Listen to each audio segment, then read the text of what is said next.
but let's wait another second or two. Sure. Okay. We're live. We are joined this hour by Sam Solomon, who is a professor at the University of Sussex. I originally met him at Liberation School here in LA. He's going to tell a story of how he, got educated on the East Coast, grew up on the East Coast, writing out there, and then came to LA for a little bit, and then that's where we met, and then he's gone on to to teach abroad, which is a really incredible story. So I'm sure we're all really eager to hear how that came about. So Sam, begin us at the beginning. So you're in New York. You're learning to write. You're on the East Coast. Just tell us how the story begins.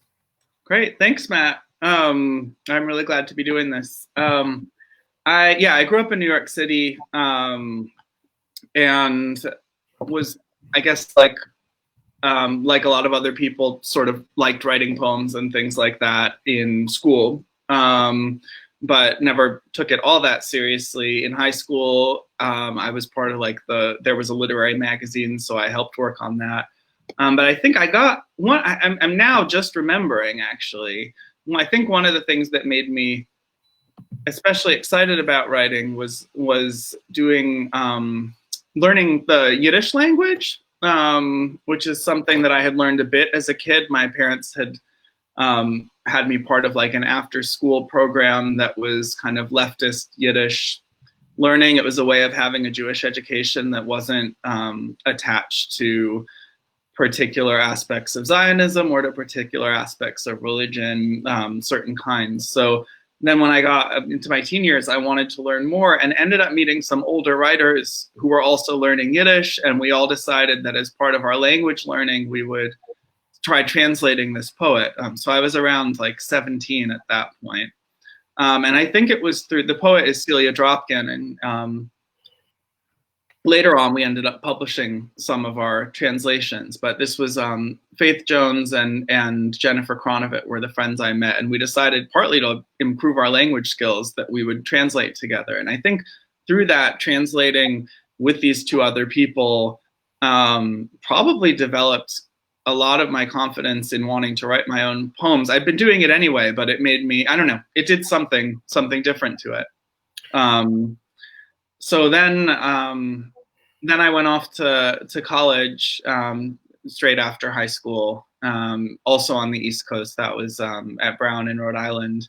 And I did creative writing projects there and had teachers, people like Marjorie Wellish and C.D. Wright, poets who were kind of, I remember one of them telling me in a poem that I'd submitted, she sort of said, "Stop trying to sound like you're writing poetry." And that actually stuck. I don't know if I succeeded at it, but that stuck. And yeah, so I then, after that, worked at a nursing home for a year after I finished undergrad, and applied to grad school and got a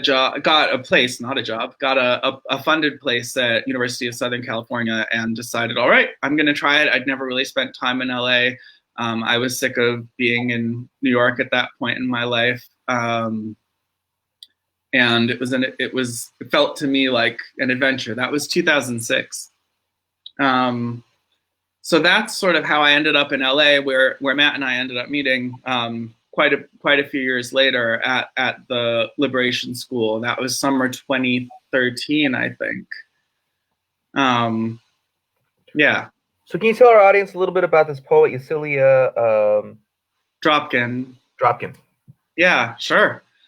She's fascinating. So she was, in some ways, I mean, sort of typical immigrant narrative of an Eastern European Jew, somebody who was born in what is now Belarus and was then, but borders are kind of shifty.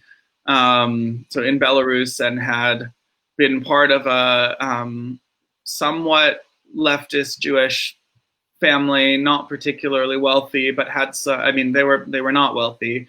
And she was fortunate to have gotten some education, and started writing poems in Russian originally, even though Yiddish was her native language, but people were bilingual in that world. She would have spoken numerous languages.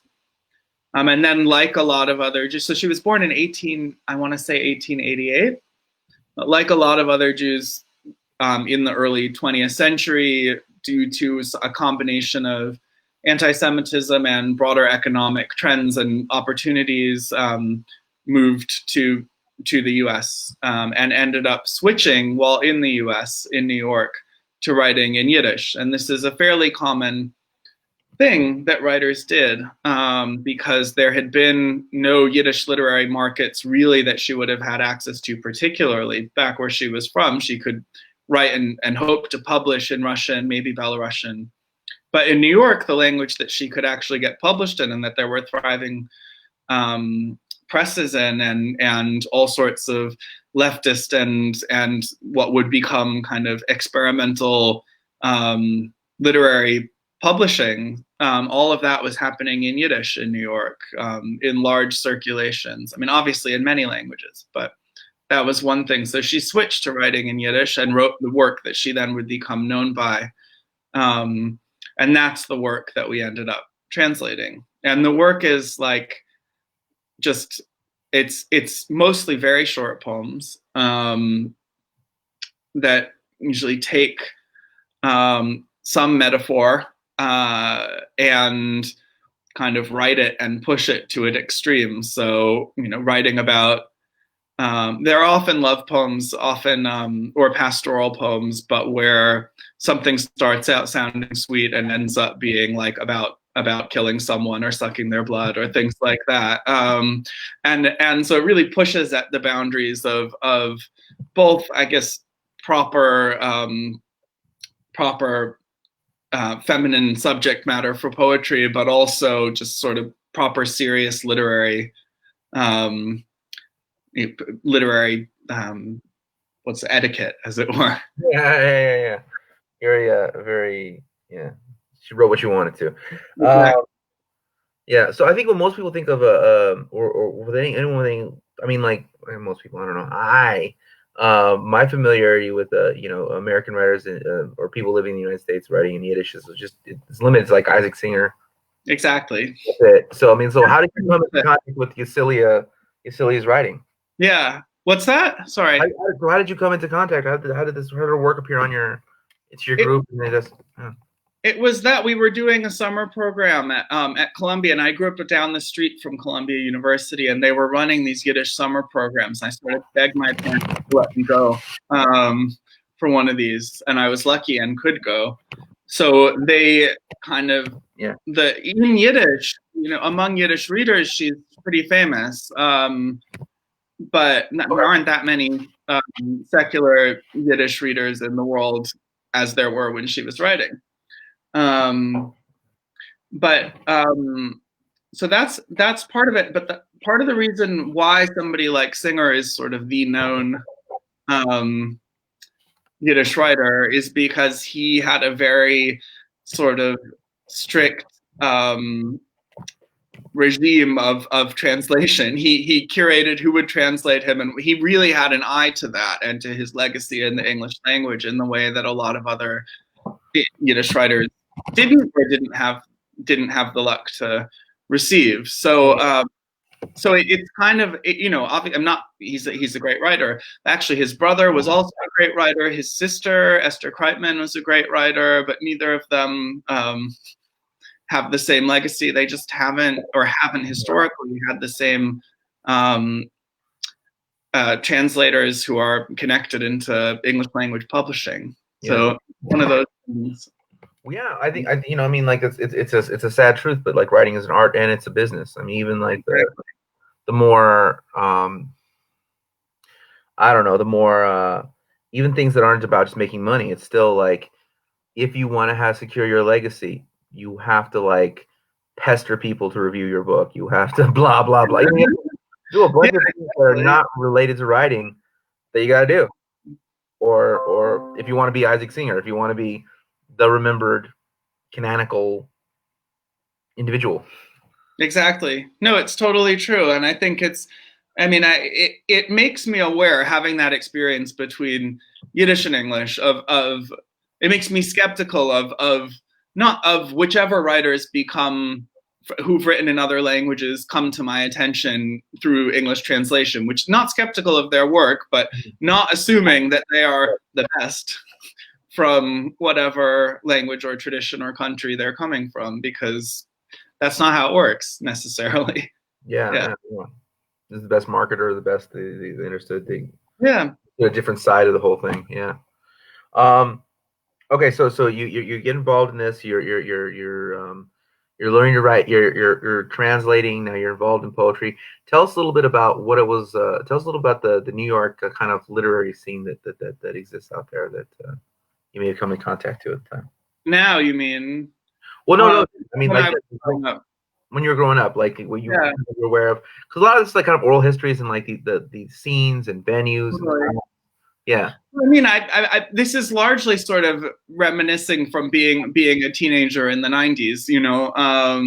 And I mean, I think that, you know, we read stuff in school or whatever, and that was fine. But also, my friends and I, you know, we were kind of like, there's a group of friends I was in, and we all like to write poems and share them with each other sometimes. And so a couple of friends' parents were artists, so they knew things about who was writing, and that was one way that, you know, we could know what was going on. Because obviously there's so much going on in New York, and knowing where you don't necessarily, but you don't necessarily know where to go. Although you can make stuff yourself, like anywhere. But one thing I remember distinctly was the sort of very cool thing we could do was go on New Year's Day to the Poetry Project's marathon reading that happened every New Year's Day. So we'd try and sleep over at somebody's house. One of our friends, Becky, lived downtown, and we'd all try to get to sleep over New Year's Eve and probably drive her parents crazy, being loud. It was, you know, a little 2-bedroom apartment that we were all crammed into, and then go the next day to this marathon reading, probably hungover, and sitting on very uncomfortable floors and stuff like that. And it was a reading that would last at least 12 hours. It still goes on, I think. And you'd see all sorts of poets and performers and people, you know, it's a mixture of different, there were some people who'd come from Nuyorican scene, and then lots of sort of third generation New York school poet type people, second and third. So, I mean, I remember seeing people like Anne Waldman read. Patti Smith was always sort of a headline figure who would come and read. Performers like Penny Arcade, who as kids we were kind of like scandalized by. I wish I had some of the lists of the ones we went to, but you know, there were always some mixture of things that I didn't like and things that I did like, or things I didn't pay attention to because like I had a headache or whatever. Yeah. But it definitely felt like exciting, and built off the idea that New York had, you know, of downtown New York, of a downtown New York that didn't really materially exist anymore. But I mean, it did for a lot of people, but it wasn't like 20-somethings, even at that point, could like go and live and twiddle their thumbs in the Village. It wasn't affordable and it wasn't possible anymore. But that culture was still kind of moving around. Yeah, it's like you walked into like a Lou Reed song or something. Exactly. Yeah. Cool. Okay, so you come to California, you come to Los Angeles. You are studying at USC for your PhD at this point. Yeah, it was like a MA PhD combined thing. Yeah. Okay, so tell us about that. Tell us about your studies. What did you come to USC to study?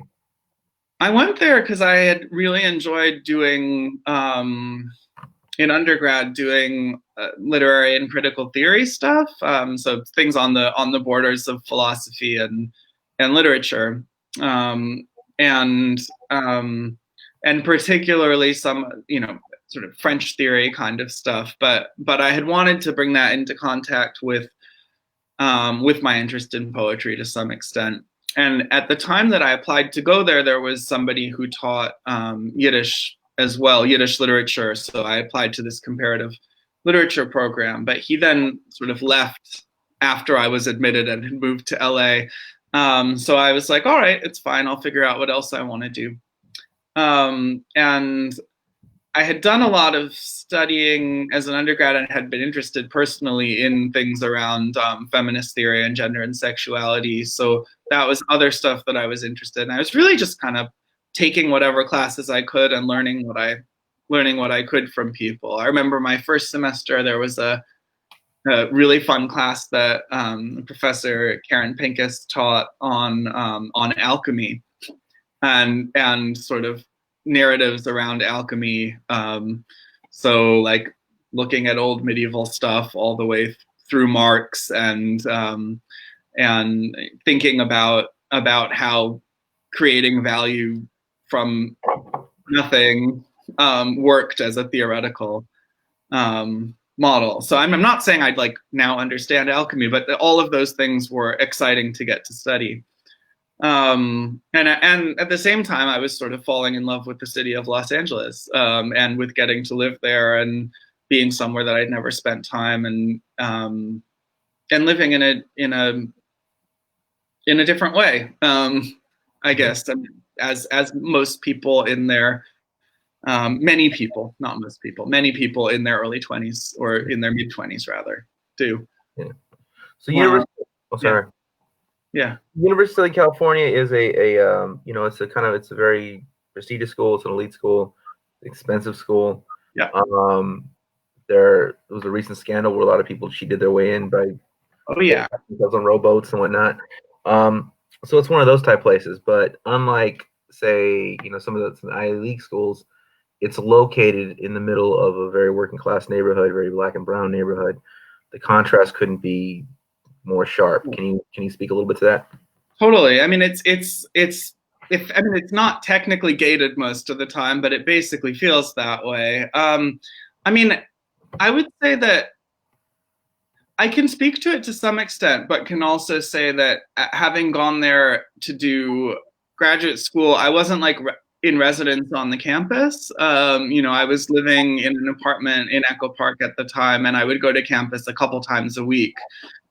So at that particular point, I would say that I wasn't like, I didn't feel like I got a great sense of what the university was like, aside from just doing the grad school stuff that I was doing. I mean, the sense that you got was that it was, as soon as I started teaching in my second year, as soon as you start doing that, you interface with the cultures of undergraduate life there in a really different way, and with its dominance, or at least cultural overbearing presence of largely white Greek culture, and the way that it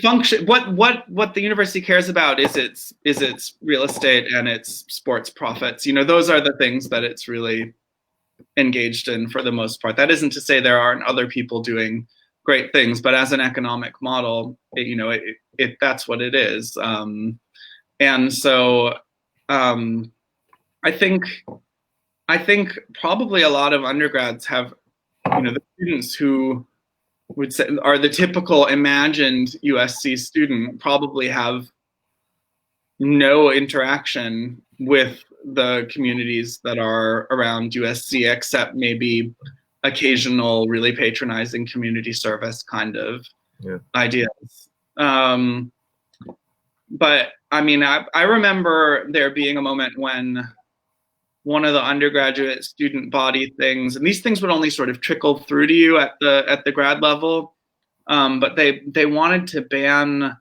recyclable collectors from coming onto campus. And I remember that being one of the moments where it like really hit me how kind of awful a place it was in a lot of ways. But it was one of those places that as a grad student, it felt all too easy to kind of have an ironic relationship to that culture. It's just like, oh, I have to teach these brats. Because that was how you got your funding, that you weren't paying the tuition, you were getting paid to yeah. work. Exactly. I don't know if that really answers things, but No. So yeah, no, I get it. The commanding heights of USC, as it were, are all yeah. about sports and legacy students and stuff like that. Yeah. So Echo Park. Echo Park is a mostly brown neighborhood that is being rapidly gentrified and facing all kinds of displacement of the community there. What did you see Absolutely. in Echo Park? Yeah, I mean, I lived there 2006 to 2013, so I would say much when that was already underway. Certainly, I mean, it depends on how we want to narrate how gentrification works, but certainly, I would say underway. I would say the fact that that had been described to me as a white person who was a graduate student moving from the East Coast as a place that I might want to live was a sign that that was kind of already happening. I'm not trying to give you shit. I'm No, I'm thinking it through. But I would say, I mean, when I moved in, the rents between when I moved in and when I left, the change was, I mean, my rent stayed the same. I had a pretty, I mean, I'm not going to use the phrase cool landlord, but let's say I had somebody who was, you know, it was the only property she had and wasn't trying to make, she just wanted a stable tenant. Yeah, landlords are a spectrum. Yeah. Yeah, but I mean, I don't think I could have possibly live in that neighborhood if I were trying to move in now. And I would see, you know, my next door neighbor, a guy named Al, at the time, he died probably a few years into my living there, and he had been hounded for years by people wanting to get him to move out and, you know, to buy the house from him. So the speculation was fully underway, and as soon as he died, his kids tried to not sell the house because they knew that he wouldn't have wanted that, because it was the house and an empty lot in front and behind the house, you know, so they really wanted that. They tried to hold out, I think, but ended up selling it. And then it was redeveloped as a set of condos. That was after I moved out, but when I went back and visited, saw that. And right when I was leaving LA, so 2013, that was when there was an attempt to put in place, they had redone Echo Park itself. So, you know, closed it down, drained out the lake. You probably remember all of this, and redone it. And right toward the end of that, right around when we met, there was a gang injunction being put in place in Echo Park, and that obviously, as you know, as Angelino listeners will know, is certainly a long-standing thing that had been happening, but it hadn't happened in Echo Park, to my knowledge, up to that point. So that covered the park, which was basically a way of saying, you know, if the police profile you as associated with the gang based on, you know, 2 out of 10 of these ridiculous criteria that will be selectively applied, then you basically can't be in these places from this time to this time. If you're seen with another person who fits these moves, then you've broken the law in some ways. So using these civic injunctions to criminalize populations, it was clearly, I mean, it was very obviously targeted at Chicano and Mexicano and Central American people in the community. There was no question that that's what was going on. And there was a really strong community response. And then I moved away. So I can't finish that story. Right. So you and your writer, you and like a writing collective, were not targeted with a gang injunction living in Echo Park. Exactly. But I should say, you know, while I was living in LA also, and as a grad student, and as people will know, at grad student labor conditions, even at places like USC, are messed up. Yeah.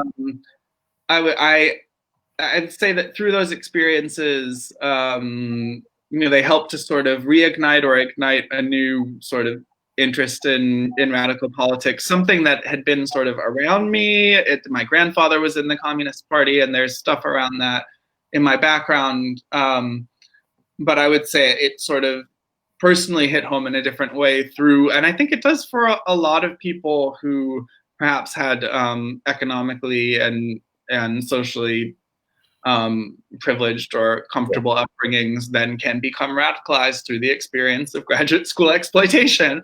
I don't think that's that unusual. So that was how I ended up getting involved with the Freedom Socialist Party in Los Angeles, and getting keyed into the areas around USC that I wouldn't have been keyed into just by being a student at USC. Yeah. So for our audience, not everybody goes to grad school. Not everybody, Totally. More people get their BAs these days, but like not everybody gets the masters, and certainly not all the way up to the PhD level. Yeah. So what you have is I don't want to say unique, but it's kind of a rarefied experience. Can you tell our audience a little bit about just how heavily professors tend to lean on their grad student TAs? Absolutely, yeah. I mean, I was lucky in a lot of ways. I didn't have it particularly bad, but I think in a lot of places, the systems at pretty much any big research university, the systems for teaching will involve big lecture classes that nobody could possibly teach every student in individually. So you'll get a professor or somebody with secure employment teaching that. And they'll deliver lectures most of the time, and then the actual day-to-day working with the students as individuals, meeting with them regularly, having seminars with them, grading their papers, all of that kind of work falls on, not all of it, but let's say a lot of it falls on graduate students. And the sort of traditional view has been that this is an apprenticeship and not real work. That's been sort of the way that it's been treated, as something that doesn't need fair remuneration or compensation. The other bit in that picture are people called, people in adjunct positions, or who may already have finished their graduate school work, or who may be doing school at another university, but they're adjuncting at this university in order to top up income that they need. And that kind of work is generally even worse, receives worse compensation than a graduate student doing a TA-ship, a teaching assistantship at their own place. So academic teaching in the US in particular, but not alone, as I'll probably talk about, that is that's the economic model, is basically some people with a good deal of security and probably also too much to do, and then a lot of other people who are just squeezed and do a lot of the grunt work and can't rely on work from 1 month or season to the next. Yeah. Wow. All right. So you're there, you're studying this, but you have a life outside the campus, right? You're now getting involved in writing in LA. Tell us about some of the places you'd like to share your poetry or conduct, Right. Yeah. Talk about that. It's a funny thing, because I think in a lot of ways I kind of stopped writing when I started graduate school, or stopped sharing work for a few years. So it wasn't until, I sort of decided that I wanted to focus my research on some contemporary British poets, and the reason for that was sort of complicated, but I got to that. And then I got some funding that allowed me to go to the UK in 2010 for the first time.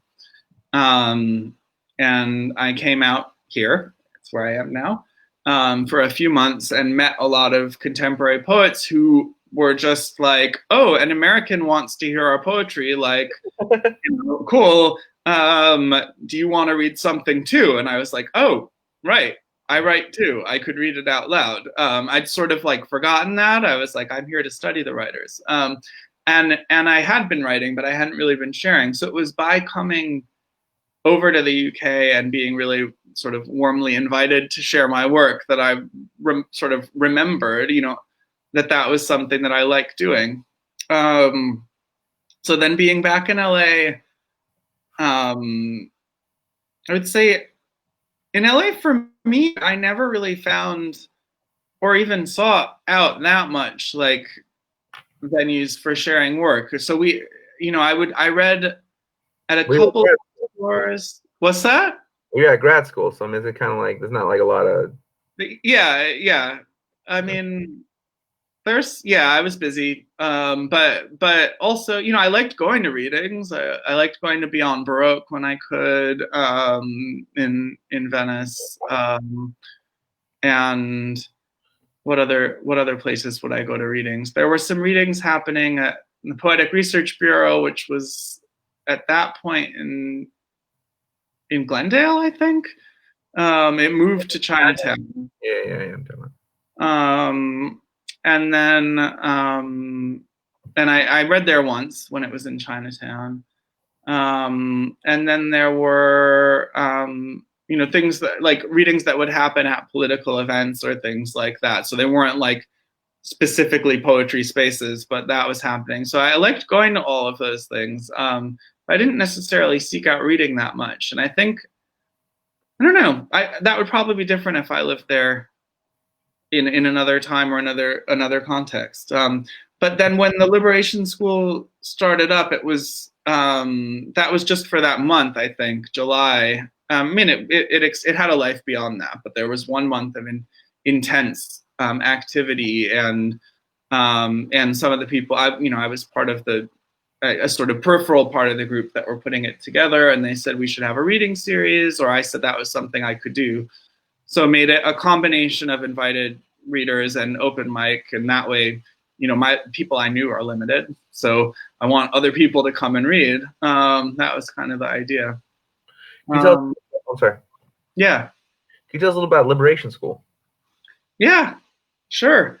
I think so. This was an idea that was, I don't want to miss a credit to the wrong people because it's slightly hazy in my memory, but a number of people, and also none of the people I think want credit for it, but I do remember that Skyra Martinez sort of has this space, I think she still does, in South Central, that a warehouse space that that had various arts things going on, and she and various other friends, a good friend of mine, Emma Haney, and other people I knew from LA leftist work many of whom had sort of access to higher education and some of whom didn't, to the resources of higher education as grad students or teachers, wanted to just do something where we had classes that were, we're not the first to do this, classes that were free, open to whomever, with a sort of non-hierarchical approach to learning,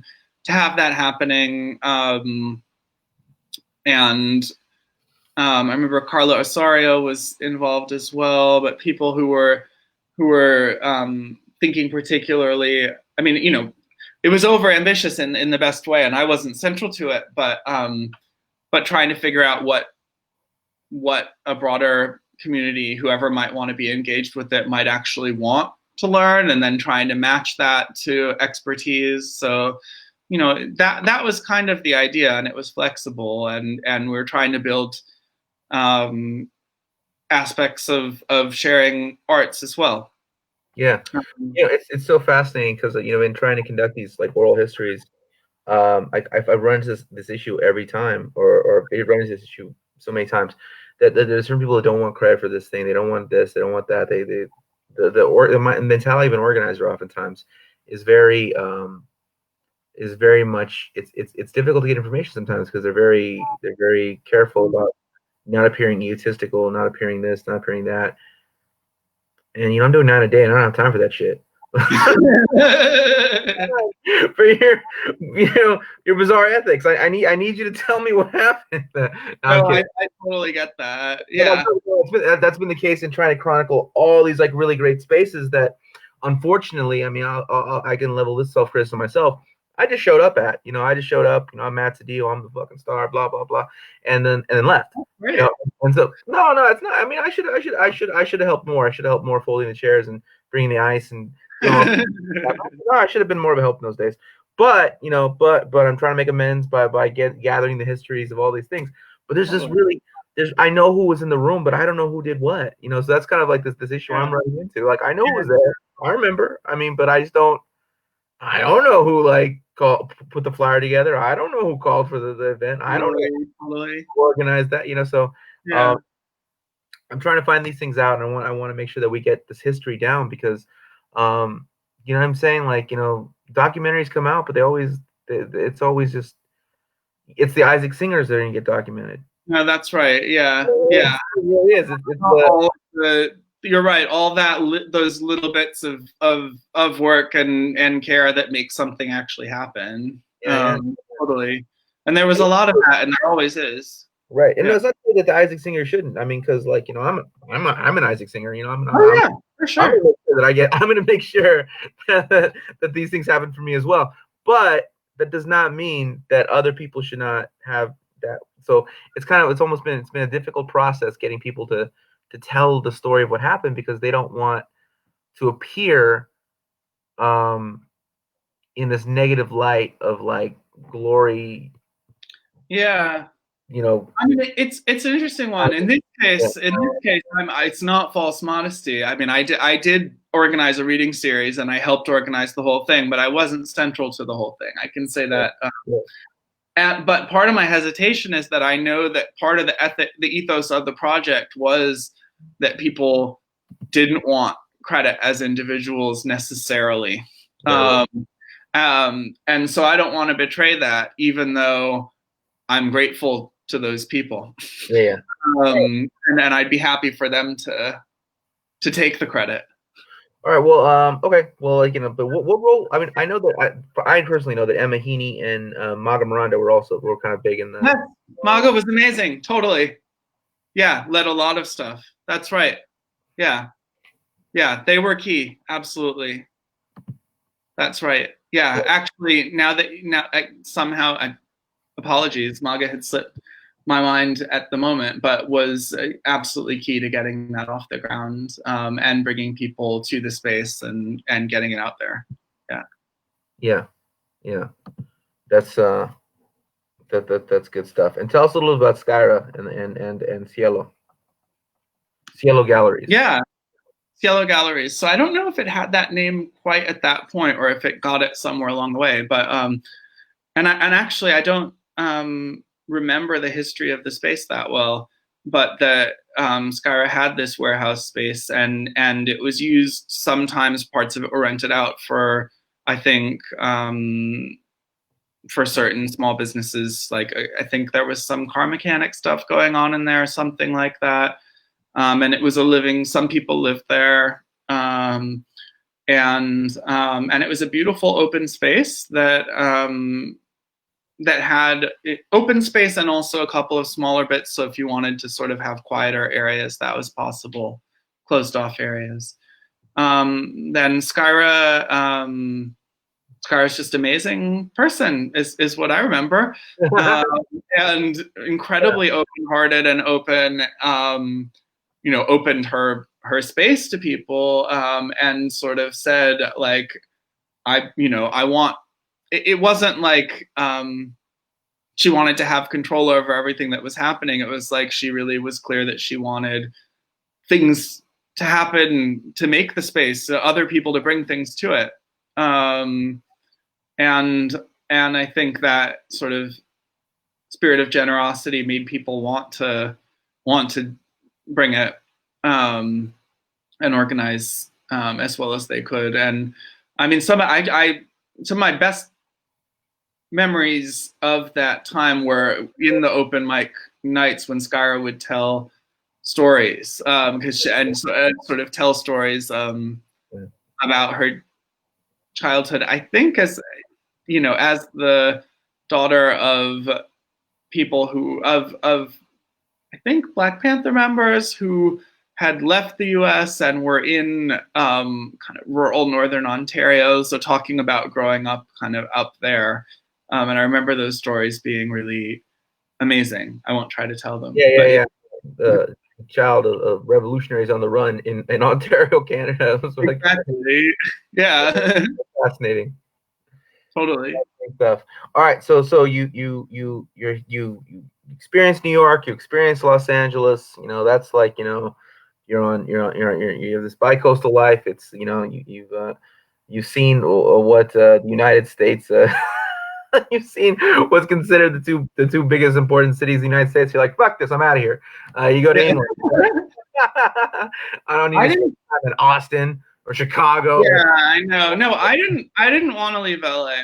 When I mean, obviously, I did enough that I left, but that wasn't my hope. I wanted to stay, but I'd finished grad school, and I was working as an adjunct instructor, as a sort of temporary instructor at Occidental College in Highland Park, Eagle Rock area for a year, and had been applying to try and get long-term sort of secure academic employment, and as was saying earlier, that there's a hierarchical model of how these things work. So I was working. Basically, I think I applied to like 100 academic jobs, and these are not simple applications. They're like a lot of writing and take a lot of time, and you wait for months, long drawn out processes, and wasn't getting anything in the US. And really, I wanted to land something in Los Angeles if I could. That was my goal. I didn't want to leave. But then I didn't. And then I was setting up to get another year at Occidental where I wouldn't have had health insurance paid for the year. So that was what I was looking forward to. But would have been teaching a sort of a full-time load effectively, but they didn't call it full-time, so they didn't have to pay health insurance, that kind of thing. Then a job opened up in the UK, and somebody I knew over here told me I should apply for it. So I did, and then I got interviewed, and then got the job, and then had to decide, do I want to get this job and take this job and, move somewhere where I do know people, but not that many people, and I've never lived, and I don't, particularly want to move to, or do I want to stay in Los Angeles and not have healthcare and keep applying for jobs? So I decided to take the job, and it wasn't just that. It wasn't like I'm going to be miserable. It was just a lot of unknown stuff, and so that's how I ended up over here in the UK. But I mean, I had met all these poets coming over here before, and had made connections. So it was less random for me than if I'd gotten a job in lots of parts of the US or moved to various parts of the US where I just didn't know anybody. Yeah. It's just far away. So you're in the UK, you're at the University of Sussex. Can you tell our audience a little bit about the University of Sussex? Definitely. So it's a university in Brighton, which is a city in the south of England. Actually, technically, it's called Brighton and Hove, the city. But University of Sussex is there, and it's a small city, kind of known for being kind of alternative, and where a pleasure city where people would come down from London to sort of be sinful and have fun and whatever. So that's where the university is, and like pretty much all universities in the UK, it's not all, but almost all. It's a state regulated and partially state funded system. So something like the public state universities in the US, albeit like those in a process of being privatized, and of funding sources moving to students paying a lot rather than taxing rich people and then letting everyone have the education that they might, if they want it. So that's how things are. But Sussex itself, as a university, has a reputation for being, I guess, a little bit more leftist, or like the student body might be a little bit more like that, and that has some historical truth to it. But also it's swept up in the same management trends as most formerly public goods are, which is to kind of cut You turn them into profit-making centers. So the austerity, the privatization, the neoliberalism, whatever word you want to put on this, the taking something that was public and turning it into something that is private. What is that? How's that shaping out in the UK versus the United States? Yeah. I mean, it's really interesting and kind of fascinating to compare I guess, like the flavors of neoliberalism, if you want to call it that, because they are different, even though they're part of the same global economic processes. I mean, the political system over here is much more centralized than it is in the US. So if you have a Tory government in power in the UK, they can make decisions that affect every part of the UK really quickly. Even though there are separate countries like Wales and Northern Ireland and Scotland that have some autonomy, they don't have that much autonomy about a lot of things. So effectively, like when they decide that, that no more taxes will be used for X purpose, that's true for the whole country.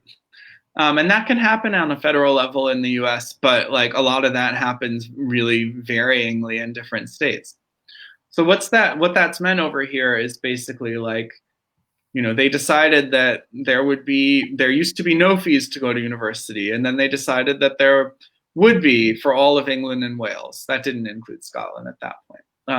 So then every university can start charging fees, and then they decide every university can charge 3 times that, and then every single university charges 3 times that. So when change happens, it happens in a system-wide way, so you can see it a lot more quickly, I guess, is one thing I would say.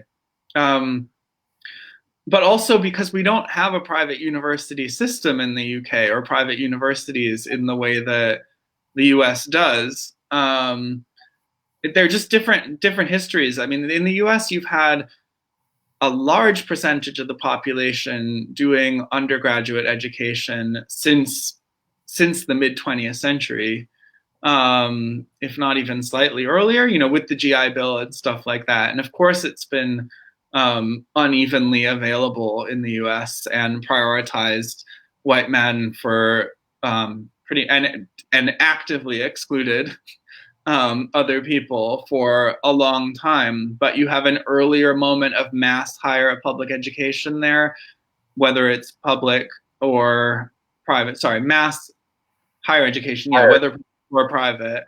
And here you don't really have that. You have semi-public institutions that a much smaller percentage of people ever had access to. So they were public, but they were even more, I guess, rarefied places than in the US. So here you've had a combination of a lot more people going to university for happening in the late 20th century. And it's, of course, as soon as it becomes something that more people get to do, it stops being free. I mean, the political economy of it is messed up. Yeah, I'm rambling now and could go on for a while about. Are the utilities more like unregulated there than here? Or is that the utilities? I don't know all of them, but I would say that pretty much anything that would have been nationalized is no longer since Thatcher, basically. And that I think that's even more unregulated than in the US. That's my sense. So that's I got when I talked to people there, was like, because they were really, really worried about, oh my God, the fucking lights on. They were like really worried about like that in a way that the Americans are. So we don't have healthcare, but like but we do have like, I mean, when we did unregulate, California, when they deregulated, there was a big thing with Enron. But that's kind of like the way of the way of the UK. That kind of like totally. UK is like. Yeah. And I mean, I had this idea before moving here that the UK would have like, because of my sense of British history, in particular, that there would be a pretty sort of common sense ideas about trade unions and unions being, people would understand what they are and know what a strike is. And Thatcher really smashed all of that. And of course, people who lived through that know all of those things, but people don't know. Like students I teach, I know this from going on strike. They don't know what a strike is. Um, they don't know how it works. They say, "I support the strike" as they walk through the picket. Like there are basic things that are like just not part of common knowledge, and that is all post Thatcher, basically. Yeah, yeah. Post 80s, 90s. So I definitely think that overall, it would, from outside looking in, it would appear that the if you put them on a scale, right, the social contract, for lack of a better term, stronger in England than it is here, stronger in the UK than it is in the US. But there are things that are actually worse. There's line items in the social contract that are actually worse in the UK than the US. I think that's a very good way to put it. Totally. Yeah. Yeah. Yeah. I mean, I think if we're gonna, healthcare being like probably the biggest item on any of these things, and of course they've starved the National Health Service in all sorts of ways, but it is still hanging on for now. And that is better than the absolute horror show of the US. Okay, Yeah. so speaking of comparative horror shows, right? So you're there in Yeah. the UK, and you're dealing with the COVID crisis out there. Tell us a little about that. I read from somebody that someone told me that Boris Yeltsin. I'm not Boris Yeltsin. Kind of. Anyways, but someone told me Boris Johnson is out there sending letters to people on how to like avoid getting corona. Oh yeah. Yeah. We actually got hand delivered like from the postal service, from Royal Mail, hand delivered unstamped notices from the Prime Minister telling us to stay inside. This was like a day before he was hospitalized for coronavirus, I think, or something like that. Yeah. So there's plenty of farce to go around. I mean, I think I'm not, an epidemiological expert or anything along those lines, but I would say that as far as I can tell, UK death rates are as high as US death rates at the present point, and we'll see how all of this plays out. But I think they have been supposedly, as far as I can tell, two of the worst hit countries and the worst managed responses to the pandemic. And I don't know that I could sort of choose between them. I think in some ways, I mean, again, this is the case where there's a nationwide response here. So you don't have the like state governors who are refusing to impose any sorts of health measures kind of thing that you might have had in the US. Things can't work that way here in the same way. So there's more consistency. Right. So here in America, if you're, I mean, it's better. So it'll probably be, you're in a safer position in California than you would be in UK. You're in a worse position in Florida than you'd be in the UK. I think that's basically exactly. But I think as the same sort of trends here and around the world are going on, where all of that depends, as on the kinds of resources you have available to you and whether or not you actually can socially distance, if that's a realistic thing. Yeah. So, there are reported at this point, I don't know the precise details, but reported discrepancies along lines of race and ethnicity in terms of the fatality rates and hospitalization rates. And I mean, the number of the sort of first figures of doctors and nurses dying in the UK from COVID were all non-white doctors. And I mean, I'd like to think that will have some sort of effect on racists, but I don't know that I have no reason to believe that it necessarily will. Yeah. I mean, if you look to the mid in the United States, if you look to the Midwest, like the wide majority of people dying are black. If through the kind of both the Rust Belt and other parts of Yeah. the West in general. In New York, I think the number one hardest hit county is like 40% Latino, and then like the number two one is 65% Latino. So like that's like overwhelming.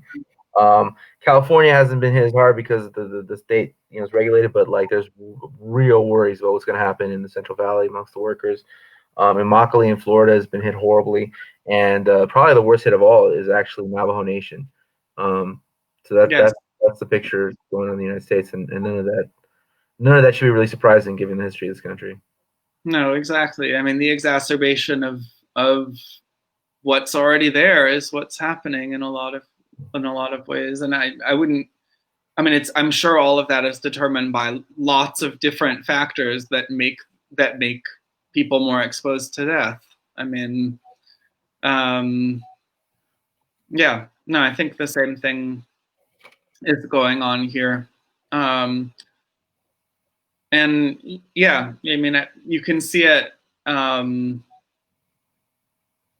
You can see some of that. One of those factors or ways that that's happening. I mean, I could just say I work in the university sector. We're seeing panicked managements decide, and obviously the university sector is largely employed, or is in large part employed by people who are